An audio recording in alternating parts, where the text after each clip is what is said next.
कहा है, लालू जी ने कहा है कि भूरा बाल साफ करो, तो उन्होंने तो केवल कहा था, आपने तो साफ कर दिया।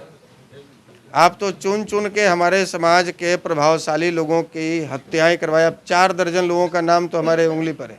सबसे पहली बात तो कि भाजपा वालों से हम कहेंगे कि कोई एक एविडेंस यदि आपके पास है कि किसी ने कहा है कि भूरा बाल साफ करो, तो पहले एविडेंस आप दिखाइए। चमड़े का मुंह है, जो मन में आता है बोल देते हैं, तो इससे कोई मान नहीं लेगा। नमस्कार, आप देख रहे हैं लाइव सीरीज और आपके साथ मैं हूं वसीम खान। भूमियार ब्राह्मण समाज को आगे किसने बढ़ाया?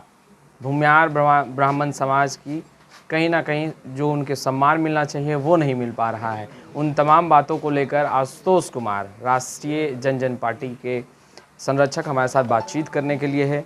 सुशील कुमार मोदी जी ने जिस तरीके से ट्वीट किया और कहा कि मान सम्मान और भूमियार ब्राह्मण समाज को आगे बढ़ाने का काम हमेशा से भाजपा करती रही है और आगे भी करती रहेगी, और आप बीजेपी पर लगातार सवाल उठाते हैं कि मान सम्मान नहीं देती। सुशील मोदी जी ये बताएं कि अपमान किसने किया?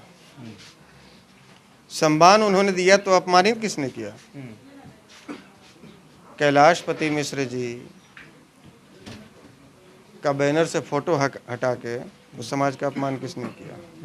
उनकी बहू का टिकट काट के जिसने अपने खून पसीने से बिहार में भाजपा को सींचा, भीष्म पितामह कहे जाते हैं, स्थापित किया, उनकी बहू का टिकट काट के अपमान किसने किया समाज का?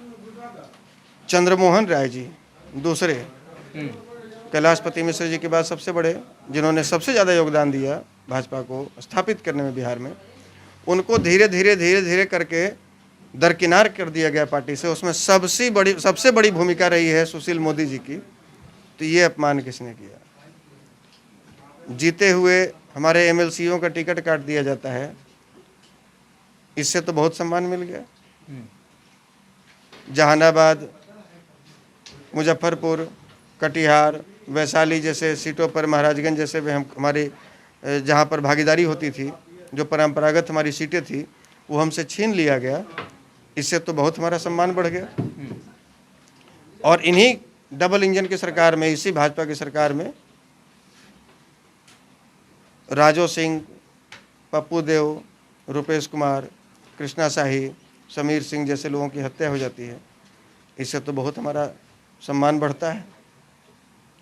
और ये जो बताते हैं कि केंद्रीय मंत्री बनाए पहली बार, तो सबसे पहले तो अपने जानकारी को ये दुरुस्त करें। पहली बार नहीं, इसके पहले भी 2 भूमिहारों को केंद्रीय मंत्री बनाया गया है, और ये तो पहली जानकारी उनकी गलत है।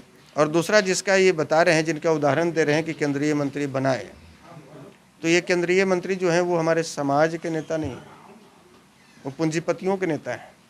समाज के तो गरीब गुरबा लोग, उनके पास समय भी मांगता है तो समय नहीं देते हैं मिलने के लिए, तो समाज के नेता कैसे हुए? वो पूंजीपतियों के नेता हैं, वो भाजपा के नेता हो सकते हैं, हमारे समाज के नेता नहीं हो सकते हैं। अच्छा, सवाल तो ये उठ रहा है कि जिस पार्टी के नेता ने भूरा बाल साफ करो की बात की थी, उसकी ओर आप कहते नज़र आते हैं कि मान सम्मान वो दे रहे हैं। बोछा में आपने उनके लिए प्रचार किया, जीत भी दर्ज हुई। अब बीजेपी तो सवाल खड़ा कर रही है कि जो भूरा बाल साफ करो की बात करते थे, वो समाज को आगे कैसे बढ़ाएंगे, और वो मान सम्मान कभी दे ही नहीं सकते। सबसे पहली बात तो कि भाजपा वालों से हम कहेंगे कि कोई एक एविडेंस यदि आपके पास है कि किसी ने कहा है कि भूरा बाल साफ करो, तो पहले एविडेंस आप दिखाइए। चमड़े का मुंह है, जो मन में आता है बोल देते हैं, तो इससे कोई मान नहीं लेगा। यदि आपके पास कोई सबूत है तो दिखाइए, हम भी मानेंगे। और हाँ, यदि आप कह रहे हैं कि अगले ने कहा है, लालू जी ने कहा है कि भूरा बाल साफ करो, तो उन्होंने तो केवल कहा था, आपने तो साफ कर दिया। आप तो चुन चुन के हमारे समाज के प्रभावशाली लोगों की हत्याएं करवाया। 4 दर्जन लोगों का नाम तो हमारे उंगली पर है, जो प्रभावशाली, अपने क्षेत्र में प्रभाव रखने वाले लोग, जिनकी आपने चुन चुन कर हत्या करवा दी। आपके शासनकाल में थाने में पीट कर पप्पू देव जैसे प्रभावशाली व्यक्ति की हत्या कर दी जाती है, और आज तक कोई कार्रवाई नहीं हुई। 13-14 एसपी का ट्रांसफ़र हुआ, लेकिन आपके यहाँ सहरसा एसपी का ट्रांसफ़र नहीं हुआ। तो इससे ज़्यादा साफ करने वाली बात क्या हो सकती है? और लालू जी ने तो कहा था कि भूरा बाल साफ करो आपके हिसाब से, लेकिन आप तो 6 इंच छोटा भी कर रहे हैं, और कागजी तौर पे भी आपने हमको नुकसान दिया है। तो यदि आकलन किया जाए तो लालू यादव के शासनकाल में जो नुकसान हमारे समाज को हुआ, उससे 10 गुना ज़्यादा नुकसान इस डबल इंजन की सरकार में हुआ। अच्छा, राष्ट्रीय जनजन पार्टी के अलावा इससे पहले आपने भूमियार ब्राह्मण एकता मंच का बनाया, और अब उसके बाद आपने भूमियार ब्राह्मण समाज को लेकर आवाज़ बुलंद की, मगर अब कई भूमियार ब्राह्मण समाज से जुड़े हुए फ्रंट बन चुके हैं। एकजुटता की आप बात करते हैं, ऐसे में एकजुट हो पाएगा भूमियार ब्राह्मण समाज? देखिए, ये तो अच्छी बात है कि जो लोग इस समाज का नाम लेने से डरते थे, केवल समाज का वोट लेते थे चुनाव के समय में, जो केवल चुनाव के समय में भूमिहार ब्राह्मण बन जाते थे और चुनाव के बाद भाजपाई, कांग्रेसी, जदयू और राजद के नेता बन जाते थे, वो अब कम से कम खुले मंच से कह रहे हैं कि हाँ, हम भी ब्राह्मण और भूमिहार हैं और हमारे समाज में एकता होनी चाहिए। तो ये तो स्वागत योग्य बात है और उनको हम साधुवाद देते हैं कि चलिए, कम से कम पार्टियों के द्वारा उपेक्षित कर दिए जाने के बाद, पार्टियों के द्वारा दरकिनार कर दिए जाने के बाद, टिकट काट लेने के बाद आपको समाज याद आया। कम से कम अब तो याद आया। तो ये उम्मीद करते हैं कि अब कम से कम दोबारा टिकट मिलने के बाद समाज को भूलिएगा नहीं। ऐसा नहीं फिर टिकट मिल जाए, कहीं मंत्री बना देवे, कहीं विधायक बन जाए, फिर समाज गया भाड़ में, तो समाज तो फिर ठगा हुआ महसूस करेगा। 70-75 वर्षों बाद यह समाज जगा है और जगाने में बहुत परिश्रम लगा है। 7-8-9 वर्षों से लगातार हम लोग भी गांव-गांव घूम रहे हैं। 3500 से 3800 गांव का दौरा किए हैं, तब समाज में ये जागृति आई है।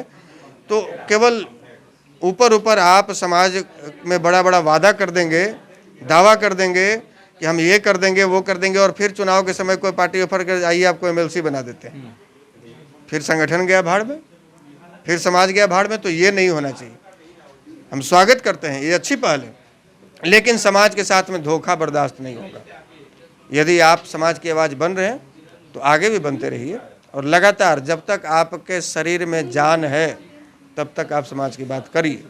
अन्यथा यदि केवल महज आपका ये उद्देश्य है कि नहीं, हमारा उद्देश्य पूर्ति हो जाए, हमको एमएलसी एमएलए बना दिया जाए, बाकी हमारा संगठन का काम पूरा हुआ, तो ये समाज पे छला हुआ, ठगा हुआ महसूस करेगा। अच्छा, भूमिहार ब्राह्मण समाज के अलावा आप सामाजिक कार्यों से भी जुड़े रहे हैं। ऐसे में बीपीएससी का एक बड़ा एग्जाम और पेपर लीक होना, हालांकि कार्रवाई जो जांच प्रक्रियाएं चल रही हैं, कार्रवाई भी हो रही है, आशुतोष कुमार किस रूप में देख रहे हैं? तो बहुत दुर्भाग्य की बात है कि ये कोई पहली घटना नहीं है। 10 वर्षों में लगभग 1 दर्जन से अधिक ऐसी परीक्षाएं हुई जिनका पेपर लीक हुआ है।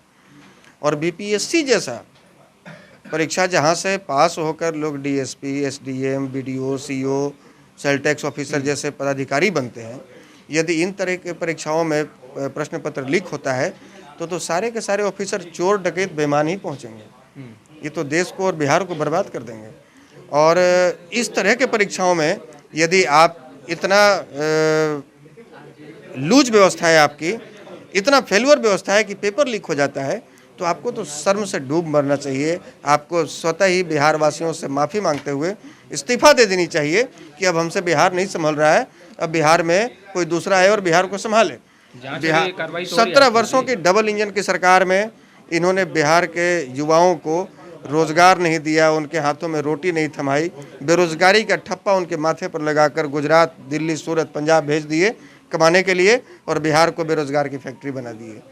ये बड़े ही दुर्भाग्य की बात है। और इसके लिए केवल सिस्टम फेल्यूर नहीं है, इसके लिए हम फेल्यूर हैं, बिहार की आवाम फेल्यूर है, बिहार के 65% युवा फेल्यूर हैं।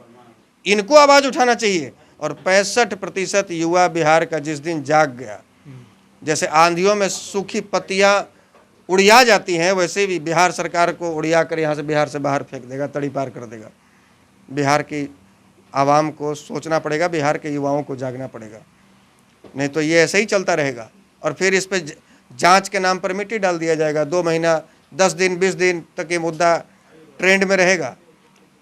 फिर वैसे ही क्या शिक्षा व्यवस्था को तो ऐसे चौपट कर दिया गया है, जैसे आप देखते होंगे, पिछली बार बोर्ड के एग्ज़ाम में 4-5 एक्ट्रेस का नाम आया जो कि बिहार में परीक्षा में पास की। उसमें एक नाम सनी लियोनी का भी था जो कि बिहार में पास कर गई। तो ये बताइए कि इस तरह का शिक्षा व्यवस्था जिस राज्य में हो, शिक्षा तो मूल होता है किसी भी राज्य का, किसी भी समाज का विकास में मूल में होता है, जड़ में होता है।